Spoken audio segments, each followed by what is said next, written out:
Bonjour tout le monde, on va commencer. Bienvenue à la conférence d'aujourd'hui du cycle annuel de conférences de la chaire de recherche sur la diversité sexuelle et la pluralité des genres. Mon nom est Martin Blais, j'en suis titulaire. Et aujourd'hui, j'ai le plaisir d'accueillir Alexandre Chanadi, qui va nous parler de son travail de recherche doctorale. Sa conférence aujourd'hui s'appelle Passer de la trace à la marque, la patrimonialisation LGBTQ à Montréal comme levier de développement territorial communautaire. Donc, Alexandre Chanadi est candidat au doctorat en études urbaines aligné à l'Institut national de la recherche scientifique, l'INRS, oui. Ses intérêts de recherche combinent les études sur le patrimoine, le développement des territoires et les géographies LGBTQ. Il combine ces différents domaines dans sa recherche doctorale. Alexandre, je te remercie d'avoir accepté notre invitation et je te cède la parole. Bonjour tout le monde. Je suis très content d'être parmi vous pour cette prochaine heure à distance. J'aimerais d'entrée de jeu remercier la chaire de recherche de me donner cette opportunité de présenter certains des résultats finaux tirés de ma recherche doctorale. Donc, j'ai récemment terminé la rédaction de la première version de ma thèse et je devrais être prêt à déposer d'ici la fin de la session si tout va bien. Donc, la date du 15 octobre tombait vraiment à point. Donc, la question du patrimoine LGBTQ m'intéresse depuis assez longtemps. En fait, bien avant de commencer mon doctorat, j'étais interpellé par tous ces projets de mise en histoire, de mise en mémoire LGBTQ à Montréal. Euh, mais en même temps, je constatais qu'il y avait plusieurs lieux de notre histoire collective qui étaient oubliés, un peu négligés, parfois même détruits. Donc, face à ce portrait patrimonial contrasté, j'ai voulu faire un état du patrimoine LGBTQ à Montréal et ça a été donc le point de départ là, de ma réflexion doctorale. Évidemment, en l'espace de 45 minutes, je n'aurai pas le temps de vous présenter l'ensemble de mes résultats. Alors, j'ai décidé, outre là, la mise en contexte et la problématique, de me concentrer sur essentiellement deux de mes quatre chapitres d'analyse, ceux que j'ai jugés probablement les plus susceptibles de vous intéresser en raison de leur actualité. J'ai également décidé d'ouvrir cette conférence en vous exposant tout de suite le cadre théorique et conceptuel qui a orienté mon analyse. Et ça pour la raison suivante, c'est que la notion de patrimoine, elle porte pas mal à confusion. C'est un terme qu'on entend de plus en plus dans le discours public et qui semble désigner toutes sortes d'objets très différents les uns des autres. Donc, parfois, on peut avoir de la difficulté à savoir exactement qu'est-ce qu'on entend par patrimoine. Alors, j'ai jugé important d'entrée de jeu de clarifier cette notion de patrimoine afin de mieux cerner donc l'objet de recherche par la suite. Alors, dans les dernières décennies, il y a énormément de recherches qui ont été menées sur le patrimoine et la patrimonialisation, notamment dans la francophonie, au point d'avoir donné naissance à une discipline à part, là, les études patrimoniales. Malgré le fait que ces recherches constituent un corpus très, très dense et qu'historiquement, il y avait des divergences, là, notamment en termes de définition, la notion de patrimoine, elle est aujourd'hui pas mal établie. Donc, il y a quelques caractéristiques là, qu'on va voir à l'instant. Dans un premier temps, et c'est très important de comprendre ça, le patrimoine, ce n'est pas un objet, ce n'est pas non plus un ensemble d'objets, mais c'est un processus à travers lequel des objets socioculturels acquièrent un statut symbolique particulier. Et c'est pour ça que certains auteurs parlent justement du patrimoine en tant que dispositif, là, au sens foucasien du terme. Certains auteurs, d'ailleurs, ont élaboré dans leur recherche ce qu'ils appellent des chaînes patrimoniales qui décortiquent les étapes que suit finalement un objet pour devenir patrimonial. Ici, à l'écran, dans la diapositive, on peut voir la chaîne patrimoniale développée par Jean Davalon, qui commence par la trouvaille de l'objet, son étude, sa déclaration, donc on va proclamer son statut patrimonial. Ensuite, sur cet objet va être projeté ce qu'il appelle une représentation du monde d'origine. Donc l'objet va devenir l'incarnation d'un certain contexte, d'une certaine époque. Par la suite, des médiums vont être déployés afin que le collectif, les visiteurs, la population aient accès à l'objet et à sa représentation. Et finalement, il y a sa transmission. Euh, la quatrième étape de cette chaîne nous amène directement à une deuxième caractéristique fondamentale du patrimoine, qui est que celui-ci n'offre pas de compréhension factuelle du passé, mais justement une représentation de celui-ci. David Leventhal, qui est un théoricien du patrimoine, disait d'ailleurs que le patrimoine, c'est une manière erronée de comprendre l'histoire. Donc, on est vraiment ici devant, en fait, une vision, une lecture un peu idéalisée, un peu simplifiée, parfois un peu biaisée du passé historique. Et ça nous amène directement à une autre caractéristique importante du patrimoine, qui est importante justement pour l'analyse, c'est que le patrimoine, on dit davantage à propos du groupe qui a patrimonialisé plutôt que sur l'objet qui a été patrimonialisé. Après tout, c'est le groupe qui va décider que sur tel objet va être projetée telle représentation. Donc, il y a vraiment un choix qui est effectué ici. La grande théoricienne du patrimoine, Françoise Choé, écrivait d'ailleurs que le patrimoine révèle des états de société. Et plus proche de nous, Lucie Morissette, qui est d'ailleurs professeure à l'UQAM, écrivait que le patrimoine, en fait, c'est le rapport qu'une société entretient avec elle-même, avec le passé et avec le monde extérieur, avec l'autre. Euh, donc, grosso modo, cet état ou ce rapport de société dont parle Françoise Choé, Lucie Morissette et bien d'autres va se cristalliser dans certains éléments ou certains objets qui seulement alors deviendront patrimoniaux. Ce que tout cela implique, c'est que le patrimoine est éminemment évolutif, contextuel, mais également circonstanciel. Donc, un objet n'est jamais en soi et par essence patrimonial, mais il le devient, et de la même façon, il peut cesser de l'être dans un avenir proche. Ici, les notions de régime de patrimonialisation sont très pertinentes à mobiliser pour comprendre, en fait, les contours que prend le patrimoine dans un contexte donné. Alors, à chaque société et à chaque époque, son propre régime de patrimonialisation qui va être défini par des caractéristiques différentes, notamment au niveau des objectifs, des acteurs qui vont avoir la légitimité de patrimonialiser, etc. De manière générale, dans la littérature, il y a un lien très fort qui est établi entre rupture et patrimoine. La thèse ici, c'est que c'est dans les moments de grands chamboulements puis de changements sociaux que le patrimoine va émerger ou que les régimes de patrimonialisation vont changer. Et justement, dans les dernières décennies, il y a un changement de régime de patrimonialisation qui s'est opéré à l'échelle internationale. C'est important de rapidement l'exposer pour un peu mettre en contexte là, les enjeux entourant le patrimoine LGBTQ. Donc, ce tournant patrimonial prend essentiellement trois formes distinctes. Dans un premier temps, les objets et les sujets du patrimoine ne sont plus les mêmes. Jusqu'alors, c'était essentiellement les grands ouvrages de l'architecture, très anciens, bien conservés, qui étaient admis au rang de patrimoine. Mais là, de plus en plus, ce qu'on observe, c'est qu'il y a une diversité d'éléments qui sont admis au rang de patrimoine, comme les pratiques, les savoir-faire, le patrimoine industriel, etc. Deuxième grand changement, c'est que les énonciateurs du patrimoine ne sont plus les mêmes. Jusqu'à la fin du 20e siècle, début du 21e, c'était principalement les États puis les institutions patrimoniales comme l'UNESCO, etc., qui avait le pouvoir et la légitimité de décréter, de nommer le patrimoine. Mais ce qu'on observe de plus en plus, c'est que en fait, les communautés locales elles-mêmes ont cette légitimité-là. Donc, les États et les institutions vont écouter de plus en plus les communautés locales. On assiste ici vraiment à une forme de démocratisation graduelle là, de la patrimonialisation. Et finalement, les fonctions du patrimoine ont également changé, en fait, elles se sont élargies. Celui-ci de plus en plus mobilisé sur le terrain comme un outil de développement local et territorial. L'une des grandes conséquences de ce tournant patrimonial, c'est que de plus en plus de groupes marginalisés, minoritaires ou non occidentaux ont vu leur patrimoine ou ce qu'ils considèrent comme leur patrimoine être reconnu officiellement en tant que tel. Par contre, les communautés LGBTQ font un peu exception à la règle.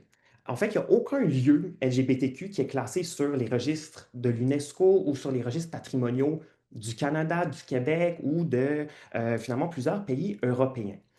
Aux États-Unis, la situation est un peu différente. Donc, dans les 15 dernières années, il y a plusieurs instances patrimoniales dans le pays qui se sont intéressées de plus en plus à cette question du patrimoine LGBTQ, notamment le National Park Service, qui a lancé en 2016 là, une vaste étude sur le sujet, dont on voit la page couverture ici à l'écran et que je conseille fortement. Mais de manière générale, cette ouverture à la patrimonialisation LGBTQ aux États-Unis, elle est encore très faible. De la même manière, la littérature sur le patrimoine LGBTQ, elle est peu développée jusqu'à présent. Malgré tout, on peut identifier quelques sous-corpus dans cette littérature. Dans un premier temps, on retrouve des recherches qui portent sur la pérennisation des lieux LGBTQ, donc sur leur protection. Dans un deuxième temps, il y a des recherches qui portent sur les lieux commémoratifs LGBTQ et finalement, des travaux qui portent sur ce que j'appelle la médiatisation de l'histoire LGBTQ dans les sites et les lieux historiques. Donc, on est vraiment ici davantage dans l'idée des expositions, des musées. Il y a plusieurs observations qui peuvent être tirées de cette littérature-là. Et il y en a deux principales, en fait, que j'ai tirées de ma revue et que j'ai jugé pertinentes d'exposer ici. Dans un premier temps, la grande majorité de ces recherches consistent en des études de cas. La majorité des recherches portent essentiellement sur certains lieux ou sur certaines façons de patrimonialiser. En revanche, il y a très peu de recherches qui vont s'intéresser aux dynamiques patrimoniales LGBTQ globales à l'échelle d'un quartier ou à l'échelle d'une ville. Et dans un deuxième temps, la grande majorité de ces recherches vont porter soit sur les enjeux de représentation dans ces sites patrimoniaux ou sur les expériences qu'en tirent les visiteurs. En revanche, très peu de ces recherches vont s'intéresser à tout le processus qui a mené à l'implantation de ces démarches-là, donc à la patrimonialisation. Donc, c'est dans la foulée de ces observations et de ces lacunes que je me suis posé la question suivante. Comment et dans quelles circonstances le patrimoine LGBTQ émerge-t-il à Montréal? Ça revient, pour reprendre le jargon patrimonial, à analyser les régimes de patrimonialisation LGBTQ à Montréal. Il y a essentiellement trois objectifs qui découlent de cette question et qui permettent finalement de saisir là, ces régimes-là. Dans un premier temps, analyser les principales fonctions et les visées des démarches de patrimonialisation LGBTQ à Montréal. Par la suite, analyser le rôle des différents acteurs dans cette patrimonialisation, notamment les stratégies qu'ils vont déployer pour arriver à leur fin. Et finalement, comprendre les facteurs qui contribuent à l'émergence d'une réflexivité, d'un élan patrimonial chez les personnes et les communautés LGBTQ. Donc, qu'est-ce qui fait qu'à un moment donné, dans telles circonstances, on va décider collectivement de se réapproprier et de mettre en valeur certains éléments de notre passé, de notre histoire ou de notre culture plus largement. Une fois la question et les objectifs de recherche posés, la tâche pour moi sur le terrain, en amont, a été justement d'identifier et de cerner ces fameuses démarches de patrimonialisation LGBTQ. À quoi exactement est-ce que j'avais à faire? Et c'était important, en fait, de les distinguer des lieux historiques LGBTQ. En fait, la confusion, elle est souvent faite. Mais c'est pas parce qu'un lieu a été historiquement important dans nos luttes qu'il est nécessairement patrimonial. Alors ici, les notions de traces et de marques ont été très importantes pour la délimitation de mon terrain puis de mon échantillon. Dans la littérature, les traces réfèrent aux vestiges qui nous ont été légués du passé, donc des bâtiments, des ruines ou encore des éléments du passé, comme par exemple des événements ou des figures historiques. Les marques, quant à elles, sont des opérations ou des médiums qui vont communiquer les traces auprès du public. Donc, les marques vont effectuer ce qu'on appelle une médiatisation du patrimoine. Et en fait, ce sont les marques qui vont transformer les simples traces en objets de patrimoine. En somme, identifier le patrimoine LGBTQ à Montréal revient à identifier les marqueurs qui se déploient dans l'espace urbain. Ce qui est important aussi de noter ici, c'est que ce qui est analysé dans la thèse, ce n'est pas le patrimoine, parce que le patrimoine, c'est le résultat final, finalement. Mais c'est les démarches de patrimonialisation LGBTQ et ça résonne avec les constants, en fait, de plusieurs théoriciens du patrimoine qui disent que, en fait, le chercheur, le scientifique ne va jamais analyser le patrimoine, mais la patrimonialisation. Afin de comprendre les processus d'implantation de ces démarches et plus largement pour comprendre les régimes de patrimonialisation qu'ils révèlent, j'ai décidé d'interviewer des personnes physiques ou morales qui se sont impliquées ces dernières décennies dans de telles démarches de patrimonialisation à Montréal. Ces acteurs de la patrimonialisation, comme je les ai appelés, qui étaient au nombre de 28, présentaient des profils très divers. Donc, ils étaient issus des milieux politiques, communautaires, culturels, il y avait des citoyens et des militants individuels, etc. Et ces entretiens ont été complémentés par une vaste documentation, donc provenant notamment des médias de l'époque, des décisions qui sont prises là, par les différents paliers gouvernementaux, des documents produits par les organismes communautaires LGBTQ rencontrés, etc. Donc, les démarches de patrimonialisation que j'ai identifiées au cours de mon terrain sont assez nombreuses et elles peuvent être regroupées essentiellement en 5 grandes catégories. Ces catégories se distinguent les unes des autres à la fois par la nature des éléments LGBTQ patrimonialisés ainsi que par la nature des marqueurs déployés. Dans un premier temps, on retrouve des aménagements commémoratifs qui vont médiatiser des éléments de l'histoire et du passé LGBTQ.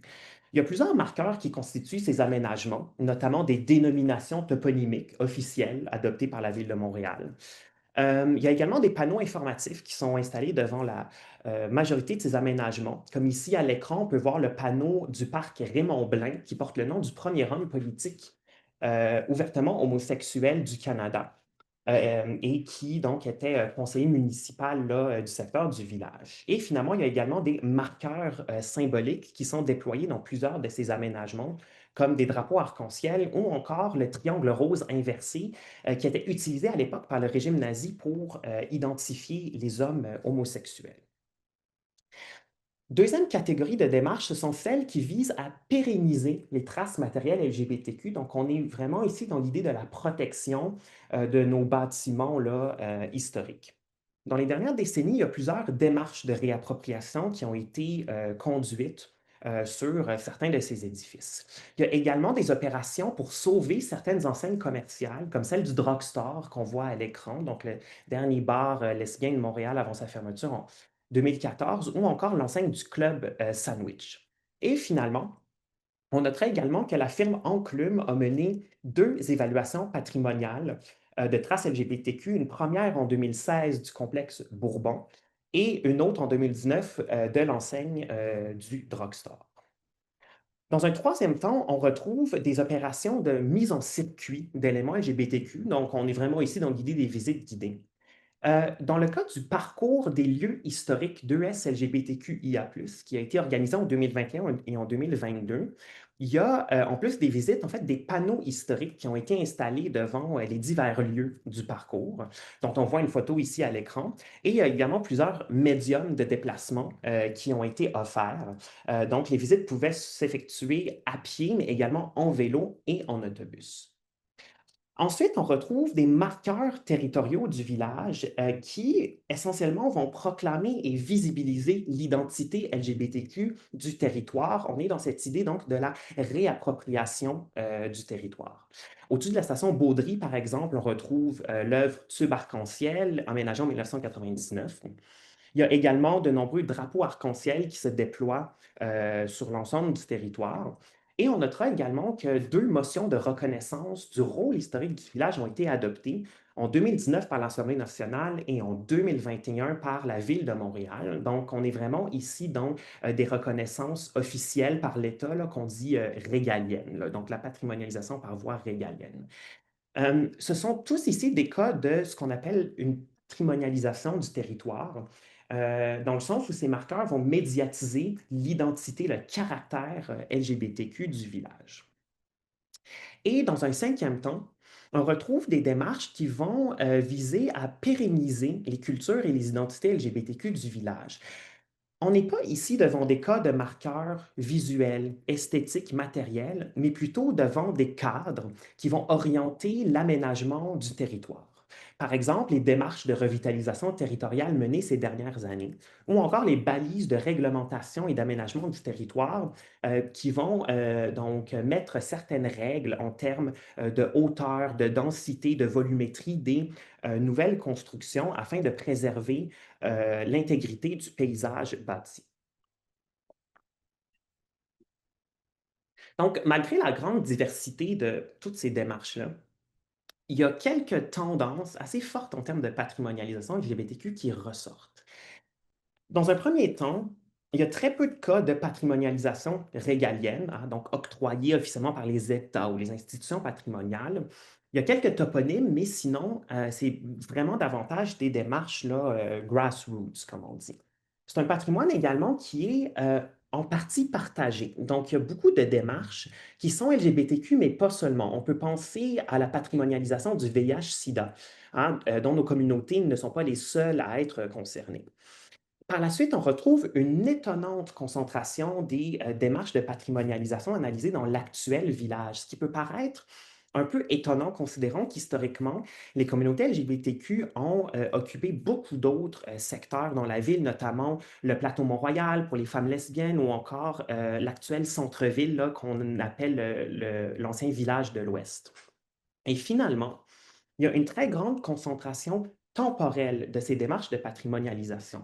La quasi-totalité de celles que j'ai identifiées et analysées ont été menées soit dans les années 90, soit depuis les 10 dernières années. Alors, évidemment, il y a des exceptions à la règle, mais on observe tout de même qu'il y a eu deux pics temporels de patrimonialisation LGBTQ pendant ces périodes-là, ce qui pose évidemment beaucoup de questions et d'interrogations.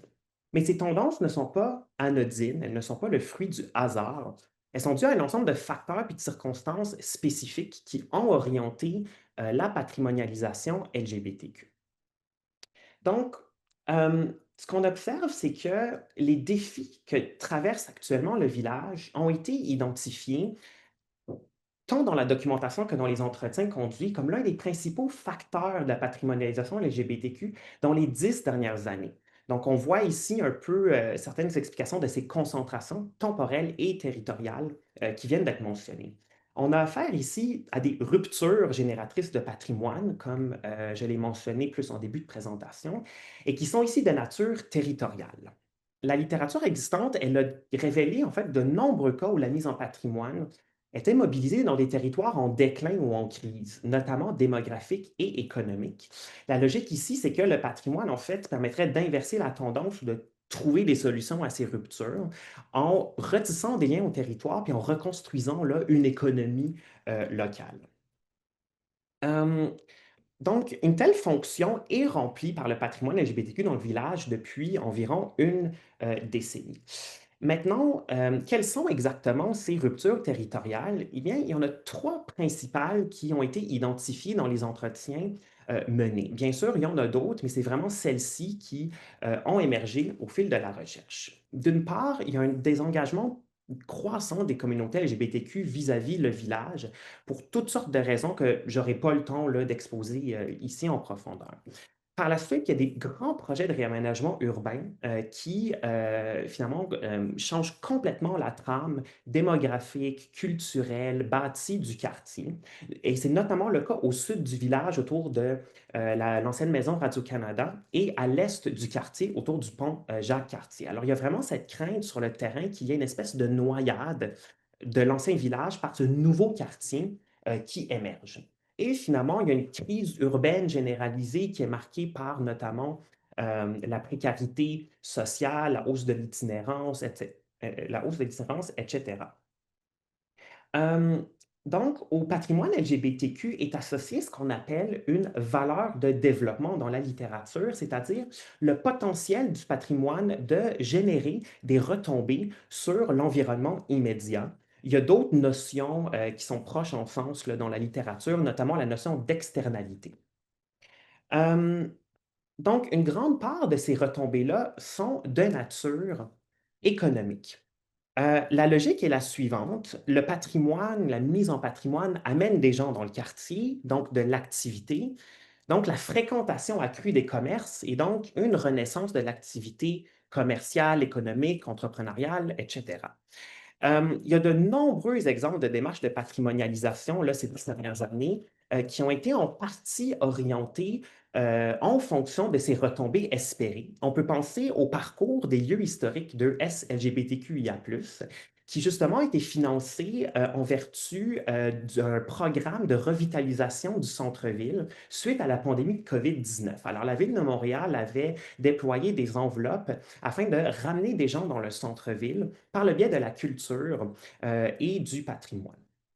Mais en fait, ce qui est intéressant, c'est que dès les années 90, il y a une valeur de développement économique qui était attribuée à la patrimonialisation LGBTQ. On peut penser au comité du village qui, dès la fin des années 90, avait proposé le déploiement de monuments commémoratifs et de marqueurs mémoriels pour finalement refaire l'image du quartier. Dans la même veine, à la même époque, le projet de Carrefour Arc-en-Ciel, qui est un projet d'immobilisation communautaire LGBTQ, avait ciblé la station postale C qu'on voit ici à l'écran sur la photo de gauche. Et donc, il y a plusieurs articles à l'époque, notamment dans le magazine Feuille, qui insistaient justement sur le grand prestige historique et architectural de cet édifice qui donnerait une nouvelle vitrine à la communauté et permettrait finalement de revitaliser la rue Sainte-Catherine. Euh, Contre, il y a évidemment certains cas de démarches de patrimonialisation LGBTQ qui sont perçus comme un couteau à double tranchant sur le terrain. C'est notamment le cas du tourisme LGBTQ qui devient de plus en plus international, de plus en plus massif et qui serait largement orienté vers les personnes de l'extérieur. Donc, on serait ici davantage dans une logique de patrimoine de la gentrification, de patrimoine de l'esthétique, là, pour reprendre les termes là, du théoricien Michel Rautenberg. Euh, le cas des labels LGBTQ et de leurs dérivés est particulièrement intéressant en termes de développement territorial par le patrimoine parce qu'ils ont été spécifiquement déployés à cette fin. Qu'est-ce que c'est que la labellisation? En fait, c'est une action qui consiste à attribuer une marque distinctive à un objet afin d'en garantir la qualité et l'authenticité. Généralement, le label est accompagné d'un logo. Il est octroyé par une institution ou un acteur consacré et il forme un réseau d'objets. Puis le fait d'appartenir à ce réseau est un gage de qualité. Un exemple typique de label, c'est celui de l'UNESCO. Dans le village, il n'y a pas de label au sens strict du terme, mais il y a beaucoup de marqueurs qui s'en rapprochent au niveau de leur fonction. Dans un premier temps, on retrouve l'usage du vocable patrimonial. Dans les dernières années, il y a de plus en plus d'éléments LGBTQ, tant matériels qu'immatériels, qui ont été qualifiés de patrimoniaux ou de patrimoine par beaucoup d'acteurs sur le terrain dans le cadre de plusieurs démarches, notamment de revitalisation territoriale. Et à la lumière de la documentation analysée et des entretiens menés, il y a essentiellement deux fonctions qui sont visées par l'usage de ce vocable patrimonial. D'une part, pour obtenir le soutien des décideurs, hein, parce que le patrimoine est de plus en plus perçu, je l'ai mentionné il n'y a pas très longtemps, comme un levier de développement économique, touristique, territorial. Donc, les décideurs sont de plus en plus à l'écoute finalement de cette labellisation-là. Et d'autre part, l'usage du vocable patrimonial serait susceptible de mobiliser davantage les personnes LGBTQ autour de certains éléments, parce que le fait de nommer ces éléments comme étant patrimoniaux, ça les met en lumière, ça les met au centre de la discussion et ça ouvre finalement la réflexion à leur avenir, à leur pérennisation. Hum, le cas en fait, des marqueurs territoriaux est également intéressant à analyser là, en termes de valeur de développement. Notamment la motion de reconnaissance du rôle historique du village qui a été adoptée en 2019 sous l'impulsion de la députée de Québec solidaire, Manon Massé. Et justement, la logique de cette motion-là était d'engager moralement le gouvernement à s'engager pour le village. En fait, cette motion n'a aucune valeur légale, hein, donc il n'y a pas de protection effective du village qui vient avec, il n'y a pas de ressources financières automatiques qui viennent avec ça, mais c'est vraiment pour avoir un engagement moral officiel de la part de l'État. Et un troisième exemple qui est intéressant à mentionner, c'est le tournant inclusif qu'a pris le village dans les dernières années. Et c'est assez intéressant parce que sur le terrain, il y a plusieurs participants qui voient ce tournant comme étant un couteau à double tranchant. Parce que toute la question, c'est qu'est-ce qu'on entend par inclusif? Est-ce que ça veut dire d'admettre et d'inclure le plus de communautés et d'identités LGBTQ possible?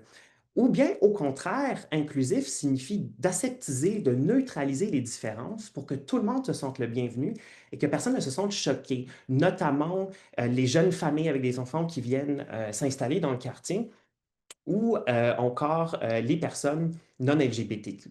Donc, on voit ici comment certains marqueurs patrimoniaux peuvent, oui, permettre un développement durable du territoire, mais à l'inverse, peut-être permettre un développement de la gentrification. Euh, Quant à eux, les lieux matériels du patrimoine LGBTQ soulèvent des enjeux particuliers en termes de valeur de développement parce qu'ils occupent de grands espaces. Et donc, il y a toute la question de leur usage, de leur utilisation au quotidien qui se pose.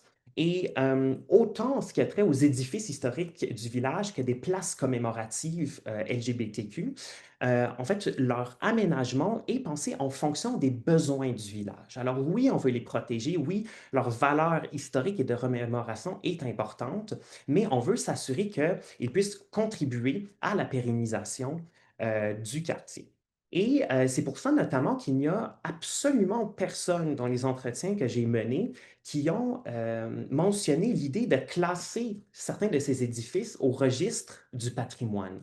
Parce qu'en fait, du moment où un édifice est classé officiellement sur un tel registre, ça met énormément de balises autour de sa rénovation. Ça coûte très, très cher et donc il deviendrait en principe inaccessible et moins utilisable, moins modulable pour des usages, par exemple, communautaires LGBTQ.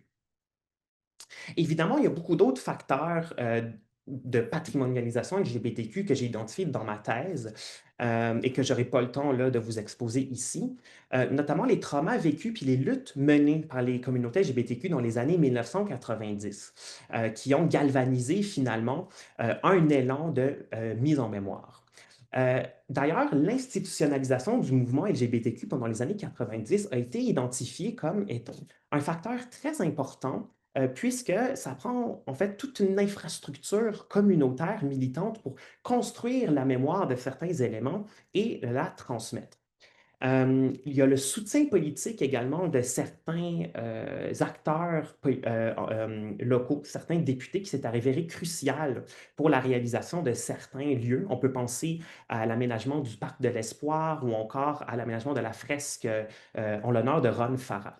Et finalement, il y a toute la question de la disponibilité et de l'existence des traces, hein. Donc, ça prend des informations, ça prend des archives, ça prend des informations à propos de certains éléments pour qu'ils soient patrimonialisés, pour qu'on s'en souvienne. Tous ces facteurs et bien d'autres ne sont pas toujours suffisants pour faire aboutir les démarches de patrimonialisation menées. En fait, la grande majorité de ces démarches que j'ai analysées ont nécessité à une étape ou à une autre le feu vert des décideurs et surtout du palier municipal. Après tout, ce sont les paliers de gouvernement qui détiennent l'essentiel des compétences en termes d'aménagement du territoire, de réglementation et de consécration patrimoniale. Alors tout ça, ça pose la question de la participation citoyenne dans la patrimonialisation. C'est-à-dire, à quel point est-ce que les citoyens, la société civile LGBTQ réussissent à faire entendre leurs revendications patrimoniales auprès des décideurs?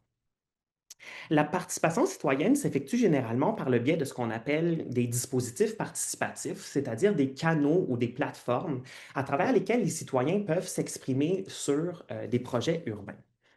Donc maintenant, la question, c'est comment est-ce qu'on peut mesurer finalement l'efficacité et la portée de cette participation citoyenne? Eh bien, entre autres, en mobilisant l'échelle d'Arnstein, qui identifie essentiellement 8 niveaux de participation citoyenne qui sont eux-mêmes regroupés en 3 supraniveaux. Au plus bas niveau, on trouve la non-participation, où les décideurs vont présenter des projets aux citoyens, mais qui sont déjà finaux.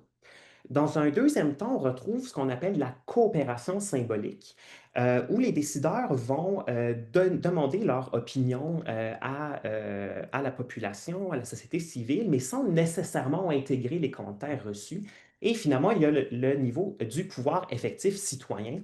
On est vraiment ici là, dans la co-construction commune des projets. Donc, dans les dernières années, il y a des démarches participatives qui ont été déployées dans le cadre du réaménagement de lieux matériels LGBTQ. Donc, on est vraiment ici dans l'aménagement du territoire. Il y a une corrélation intéressante qui se dessine ici entre l'origine communautaire des démarches et le niveau de participation citoyenne. Je vais rapidement citer quelques exemples là, pour l'illustrer.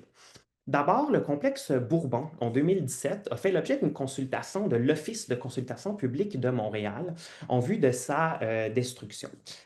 Pour l'occasion, il y a plusieurs parties prenantes à la consultation, œuvrant notamment dans le milieu du logement, de l'aménagement du territoire et du communautaire, qui ont exprimé beaucoup de réticence par rapport au projet immobilier qui avait été proposé.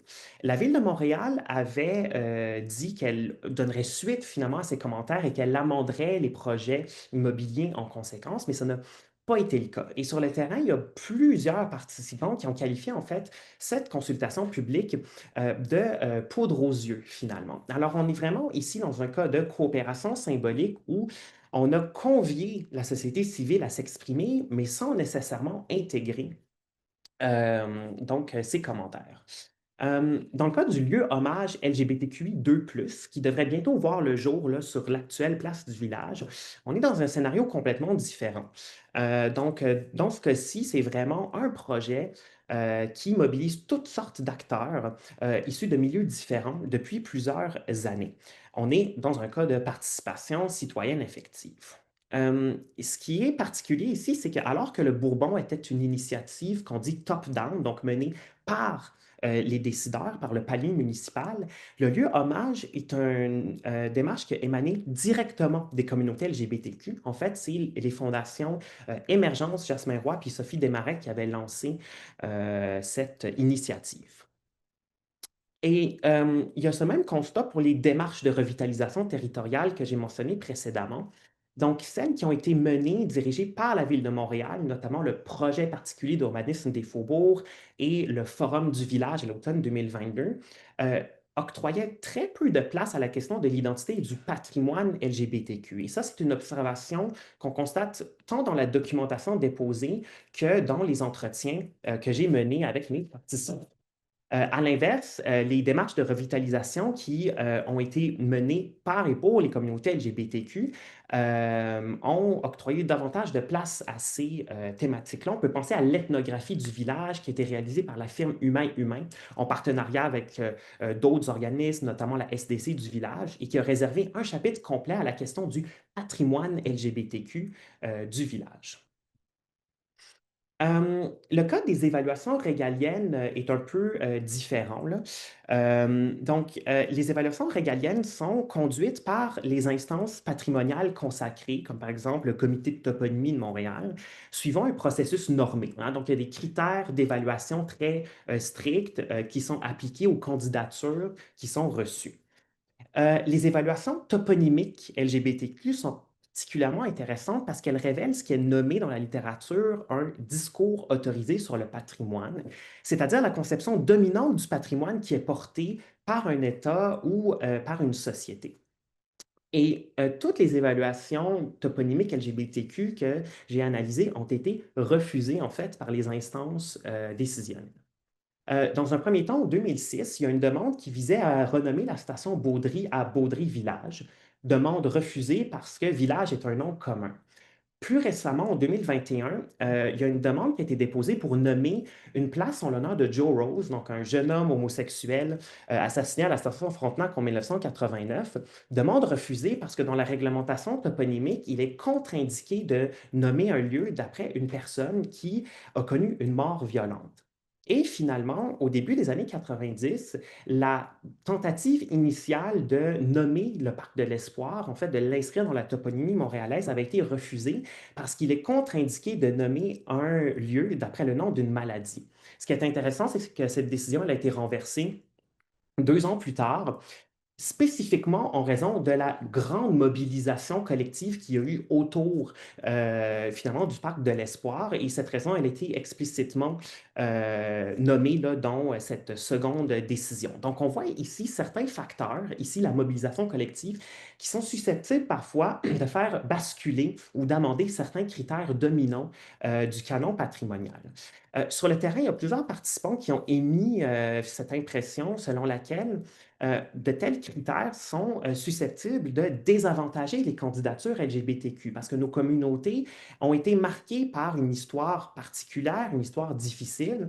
On a eu très peu de ressources historiquement pour conserver, par exemple, nos bâtiments dans un bon état, et etc.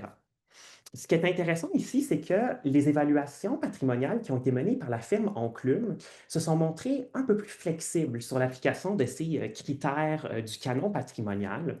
Euh, Si on prend l'exemple du drugstore, par exemple, donc l'enseigne de cet ancien lieu a été inclus dans l'étude sur les enseignes d'intérêt patrimonial de l'arrondissement de Ville-Marie, malgré le fait qu'elle n'avait pas l'âge minimal requis de 25 ans pour y être admise. Mais dans son évaluation, la firme Enclume disait que vu que les enseignes ont une consistance matérielle beaucoup plus fragile, on ne peut pas appliquer les mêmes critères d'ancienneté et de conservation qu'à des bâtiments. On notera au passage que l'enseigne du drugstore qu'on voit sur la photo de gauche est très similaire à l'enseigne de l'établissement qui occupait précédemment les lieux, la taverne du village, et qui se trouve aujourd'hui là, au centre du drugstore, dans l'agora centrale. Et dans l'évaluation de la firme Enclume, il était mentionné que si une enseigne de moins de 25 ans fait suite à une première enseigne similaire en style qui, elle, a plus de 25 ans, on peut faire exception. Donc, en conclusion, quels sont les contours des régimes de patrimonialisation? Quel régime de patrimonialisation LGBTQ se dessine à Montréal? Il y a quelques points ici qu'on peut rapidement nommer. Dans un premier temps, c'est largement un patrimoine qui est décrété par les communautés. Donc, c'est très, très peu, en fait, de cas où ce sont les États et les institutions patrimoniales qui vont finalement consacrer ces éléments. Dans un second temps, c'est largement un patrimoine évolutif. Sur le terrain, les acteurs sont peu intéressés par le simple fait d'une consécration symbolique ou par le fait de mettre sous une cloche de verre, comme dans un musée, certaines traces, certains bâtiments. On est vraiment davantage dans l'idée de la réappropriation de ces lieux, de ces traces, de ces éléments. Dans un troisième temps, c'est un patrimoine qui est largement immatériel, hein. Donc, on parle ici des pratiques, des savoir-faire culturels, identitaires LGBTQ. Évidemment, il y a des traces matérielles LGBTQ dans le paysage patrimonial montréalais, notamment les anciens complexes commerciaux ou encore les places commémoratives, mais elles servent très souvent de support pour le patrimoine immatériel. Il y a vraiment donc un mariage entre en fait ces deux dimensions. Dans un quatrième temps, et ça c'est assez intéressant, il y a très peu de monumentalisme commémoratif LGBTQ, contrairement aux États-Unis. Si on va aux États-Unis, on retrouve beaucoup de statues, par exemple, de figures historiques LGBTQ, notamment devant le site de Stonewall, ou etc. Il y a également énormément d'aménagements qui sont très grands, très glorieux, qui peuvent s'illuminer le soir. Mais à Montréal, on voit que le paysage patrimonial LGBTQ, il est assez modeste, il est abstrait et il est assez peu personnel, en fait. Et finalement, on notera qu'il y a un triple objectif visé par la patrimonialisation LGBTQ à Montréal. D'une part, un objectif de revitalisation économique, un deuxième objectif de reterritorialisation, donc permettre aux personnes et aux communautés LGBTQ de se réapproprier des lieux, des espaces, des territoires et en fait de pérenniser ce territoire social qu'est le village. Et un troisième objectif qui vise finalement l'éducation et l'apprentissage de manière plus large qu'en fait on n'a pas eu le temps de voir ici dans cette présentation. Donc, ça conclut ma présentation. Merci beaucoup de m'avoir écouté. Je noterai au passage que l'échantillon de démarches sur lequel s'est basée ma recherche n'est pas exhaustif. Donc, il y a des démarches que je n'ai pas réussi à analyser parce que soit je n'ai pas trouvé suffisamment de documentation ou je n'ai pas réussi à contacter des acteurs, des personnes qui ont été impliquées dans leur mise en place. Alors, ça appellerait nécessairement à une autre recherche, je pense, qui se pencherait finalement sur ces autres démarches-là. Merci.